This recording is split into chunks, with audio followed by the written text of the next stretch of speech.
So there we go. Arsenal finished second again. Ole, ole. For the third season in a row, Arsenal finished second in the Premier League and don't win a trophy. And that is tough. And we're going to talk about it at length, of course, over the summer. But right now, how I feel right now about this situation, we'll get into it. We'll talk a little bit about yesterday's game against Newcastle United as well. Before we get into that, if I could just ask you to subscribe down below. It's free. We're trying to get to 17,000 subscribers. It's going to be a massive summer on this channel. And if you could like the video as well, I would be incredibly grateful. But look, we'll get into yesterday's game. I think if we start with yesterday's game, which for me was a great result, but not a great performance. I didn't think we played that well yesterday, particularly in the first half. We were lacking any real intensity. We were kind of letting the game pass us by. We were making mistakes here and there.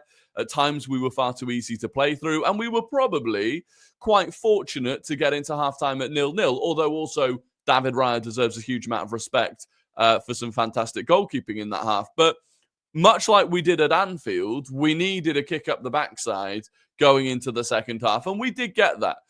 We come out for the second half, by the way, without William Saliba, which was obviously very unfortunate. And you know, this is again where I look at that team and I go, we came out for that second half with a back four of Ben White, who definitely isn't fully fit still, Jakub Kiwior at right centre-back, where in the past especially he's looked pretty uncomfortable, Calafiori, who spent most of the season injured, and an 18-year-old Miles Lewis-Skelly against the third best team in the league, the team that were third going into the game.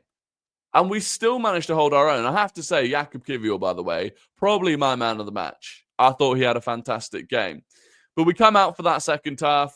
Declan Rice, wonderful strike for the goal. In the build-up to it, by the way, kind of gone under the radar. Some lovely little footwork from Saka, who fed it into Martin Ødegaard. Martin Ødegaard's assist. Some people that are desperate to discredit Martin Ødegaard as much as they can will not give the credit that he deserves for that assist. Like, if you watch it back, yes, it looks like an easy pass, but it is with his weak foot, and it's perfectly laid off for Declan Rice. It's not bobbling, it's not overhit, it's not underhit. It does just perfectly roll to Declan Rice, and of course the strike, as we've seen from Declan Rice since he arrived at the club, he strikes the ball so consistently. That's the thing. You know, it's not the first time he scored a goal like that from that angle. You saw the one against Chelsea, where Sanchez gave it to him on a play. I think he scored one like that against Manchester United as well. So very, very good. And overall, did we deserve the win? Maybe, maybe not. You know, you look at the stats for that game. The fourth time we've played Newcastle United this season, and I would say that one was the least deserving of a win. Of all four games that we've played against them, that was probably our worst performance. And you look at the XG, I think that's the first time that they've beaten us like that on XG this season. And that is why sometimes with football, you can't overanalyze things, because that's just how it can be sometimes. A keeper can have a worldly performance, a midfielder can pop up with a worldly from outside the box, and that's the game. And so, look, we saw where that leaves us in the table. It cements second position. I mean, the only way we could not finish second at this point would be if Man City win both of their final games, we lose our final game, and we surrender a 10-goal advantage. So realistically, we have now finished second. And it's frustrating, you know, and it's especially frustrating because you see Man City down there in sixth. And so going into the season, if you'd said Man City are going to collapse, Man City are going to finish sixth, we'd be saying, well, we should win the league. We should win the league. But we haven't. And there are reasons for it. And people will call them excuses. People will say this, people will say that. I live in the world of reality. And the reality is, this has pretty much been as bad as it could get for Arsenal right now. And for me, that's actually a positive. And we'll talk about that. But in terms of those injuries, I mean, we hear today, if you've not already heard, Jurriën Timber going in for ankle surgery. That makes him the 7th Arsenal player to require surgery this season. The 7th senior Arsenal player to require surgery. That is unheard of. I genuinely cannot think of an example of any other team that has had that before. And that list of 7 players, Gabriel Magalhaes, Gabriel Jesus, Kai Havertz, Bukayo Saka, Ben White, Tomiyasu, and now Jurriën Timber, that doesn't even include Martin Ødegaard, the captain that misses 3 months and has really suffered with that injury longer than those 3 months, if we're honest. Ricardo Calafiori with his MCL and other injuries, probably missed about 4 months combined. Mikel Merino, breaks his shoulder or whatever he did to it at the start of the season, misses the first 2 months. Gabriel Martinelli missed however long when he did his hamstring. It's been relentless. Like, it has been absolutely relentless. And that is as bad as it can get. I mean, you cannot have a season worse than this when it comes to injuries. Touch wood. You also probably can't have a season where you have as many scandalous decisions go against you. The red cards we got earlier in the season, they were just absolutely brutal when you look back at it. I mean, even yesterday, you see Dan Burn, Arsenal win a free kick. Dan Burn picks the ball up, walks away with it, then throws the ball at, I think it was Kai Havertz on the floor. Of course, he doesn't get booked for it. And he's not even already on a booking, let alone to get a red card for it. And so there was a lot of that going on. And this is where we have to be honest, Arsenal have not played particularly well this season. In large parts, we have not been at our best. And by the way, I think you have to attribute the injuries themselves to that. I think one of the main reasons that we've not been at our best is because of the injuries. Like, they are, part of the same thing. Equally, at times, I didn't think Mikel Arteta was getting it right in terms of some tactical choices. There were times where we were playing Thomas Partey at right back, and I didn't think it was working. There were times where, perhaps we could have brought Ethan Nwaneri in a little bit more quickly. Trossard playing through the middle up top, I didn't like when we were trying to do that. So there have been certain things I put on him, and ultimately that's led to us finishing second. But I look at all of that and I go, okay, well, if this is now the worst Arsenal can be, if this is the worst injury crisis we can have, if this is the worst we can get done over by decisions, and it's ultimately Arsenal playing at what you think is probably the worst we can play at right now, if all of that still results in a second place finish and a Champions League semi-final, that's all right. I'm all right with that. Like, seriously, you want to go back to where we were 3-4 years ago?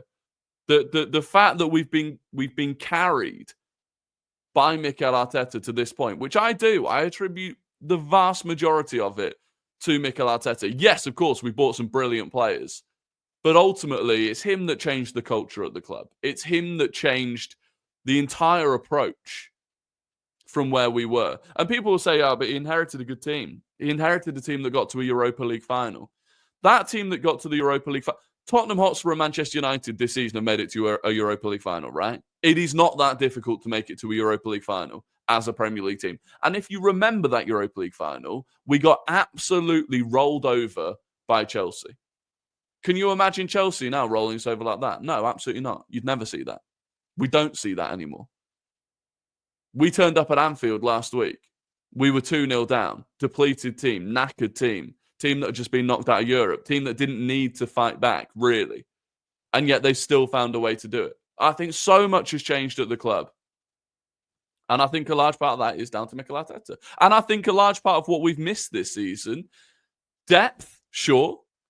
And again, some of that you can put on him. I do think some players are overplayed. I do question perhaps the training methods of some players, especially when it comes to those muscular injuries to Havertz, Gabriel, Saka, Martinelli. But equally, the Marino injury is freak.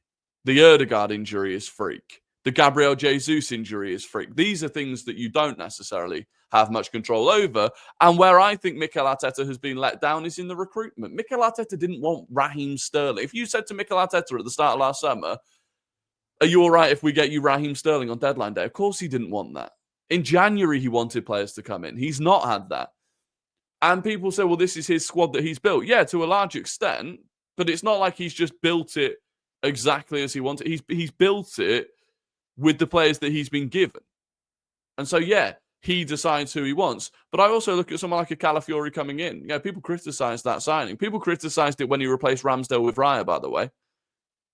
Unbelievable decision in hindsight to replace Ramsdale with Raya. Calafiori, I think if Calafiori had been fit this season, he would have offered us so much. You know, when Mikel Arteta talks about wanting to be unpredictable and wanting to have that ability to change things up. Calafiori comes on at left centre-back yesterday. Within 5 minutes, you're seeing him in attacking positions, carrying the ball into the box.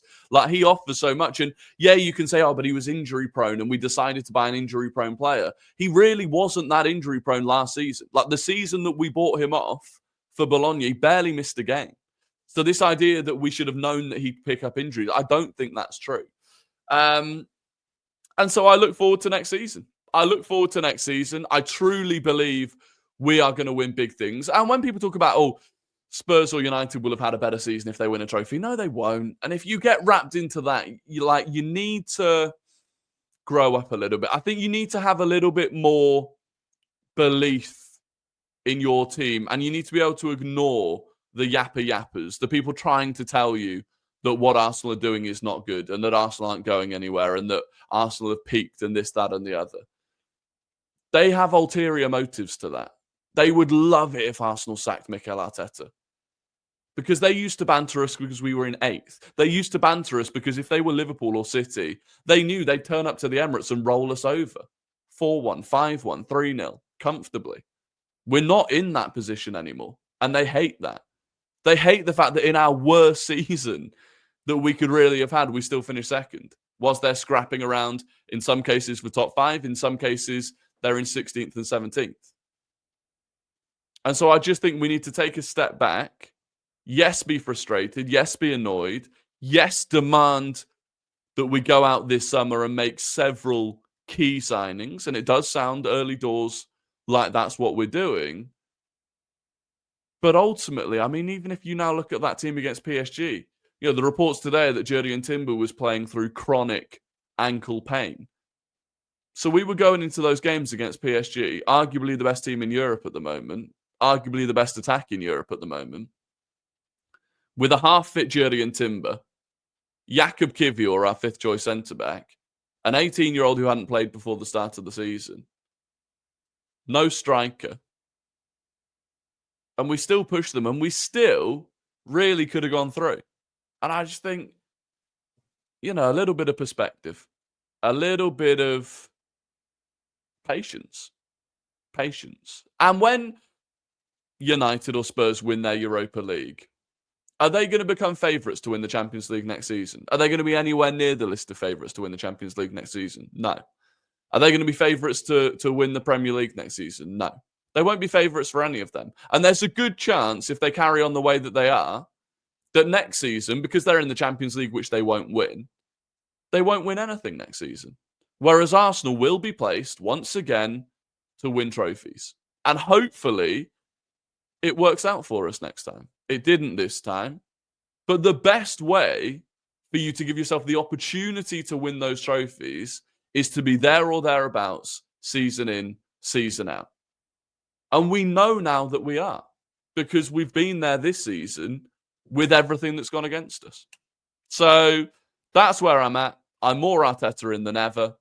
I don't care if people disagree with that. You're entitled to disagree with it, but that's how I feel. That's the end of the video. We'll be back tomorrow. There's going to be lots of transfer stuff coming up, the plans for the summer. In fact, tomorrow what we're going to be talking about is the fact that I think we might sign 3 attacking players this season. So keep an eye out for that one. Subscribe if you're not already. Please do like the video. Let me know your thoughts on the season in the comments. Other than that, have a good evening, and I'll catch you on the next one. Till then, goodbye.